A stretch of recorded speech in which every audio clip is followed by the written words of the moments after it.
ವಿಪಕ್ಷ ನಾಯಕ ಆರ್ ಅಶೋಕ್ ದಿಢೀರ್ ದೆಹಲಿಗೆ ತೆರಳಿದ್ದಾರೆ. ಇಂದು ರಾತ್ರಿ ವರಿಷ್ಠರನ್ನ ಭೇಟಿಯಾಗಲಿದ್ದಾರೆ. ವಿಪಕ್ಷ ನಾಯಕ ಆರ್ ಅಶೋಕ್ ಜೆಪಿ ನಡ್ಡಾರನ್ನ ಭೇಟಿಯಾಗಿ ಮಾತುಕತೆ ನಡೆಸಲಿದ್ದಾರೆ. ಬಿಜೆಪಿ ರಾಷ್ಟ್ರೀಯ ಅಧ್ಯಕ್ಷ ಜೆಪಿ ನಡ್ಡಾ ಅವರನ್ನ ವಿಪಕ್ಷ ನಾಯಕರಾಗಿರುವಂತಹ ಆರ್ ಅಶೋಕ್ ಭೇಟಿಯಾಗಲಿದ್ದಾರೆ. ದಿಢೀರನೇ ದೆಹಲಿಗೆ ಭೇಟಿ ಕೊಟ್ಟಿದ್ದಾರೆ. ಕಾರಣ ಏನು ಎತ್ತ ಅಂತ ತಿಳಿದು ಬರಬೇಕಾಗಿದೆ. ಕೇಂದ್ರ ಸಚಿವ ಧರ್ಮೇಂದ್ರ ಪ್ರಧಾನ್ ಅವರನ್ನು ಕೂಡ ಭೇಟಿ ಮಾಡಿ ಮಾತುಕತೆ ನಡೆಸಲಿದ್ದಾರೆ. ಇನ್ನು ವಿಪಕ್ಷ ನಾಯಕರಾದ ಮೇಲೆ ಮೊದಲ ಬಾರಿಗೆ ಅವರು ಹೈಕಮಾಂಡ್ ನಾಯಕರನ್ನ ಭೇಟಿಯಾಗಲಿಕ್ಕೆ ಅಂತ ತೆರಳುತ್ತಾ ಇದ್ದಾರೆ.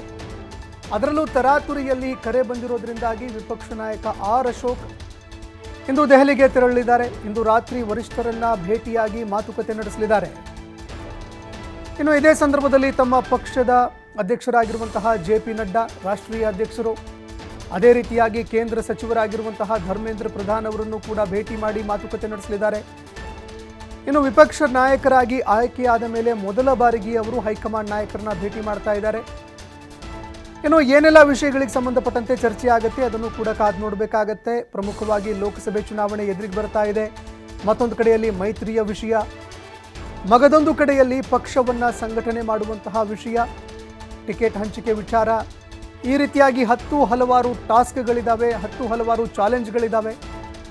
ಇದೇ ಸಂದರ್ಭದಲ್ಲಿ ವಿಪಕ್ಷ ನಾಯಕರನ್ನ ಕರೆಸಿಕೊಂಡಿರುವಂತಹ ಕೇಂದ್ರ ಸಚಿವರು, ಅದೇ ರೀತಿಯಾಗಿ ಬಿಜೆಪಿ ರಾಷ್ಟ್ರೀಯ ಅಧ್ಯಕ್ಷ ಜೆಪಿ ನಡ್ಡಾ ಏನೆಲ್ಲ ಮಾತುಕತೆ ನಡೆಸಲಿದ್ದಾರೆ, ಅದೇ ರೀತಿಯಾಗಿ ಏನೆಲ್ಲ ಕಿವಿ ಮಾತನ್ನ ಹೇಳಿದ್ದಾರೆ ಕಾದು ನೋಡಬೇಕಾಗತ್ತೆ. ತರಾತುರಿಯಲ್ಲಿ ವಿಪಕ್ಷ ನಾಯಕರಾಗಿರುವಂತಹ ಆರ್ ಅಶೋಕ್ ದೆಹಲಿಗೆ ತೆರಳಿದ್ದಾರೆ.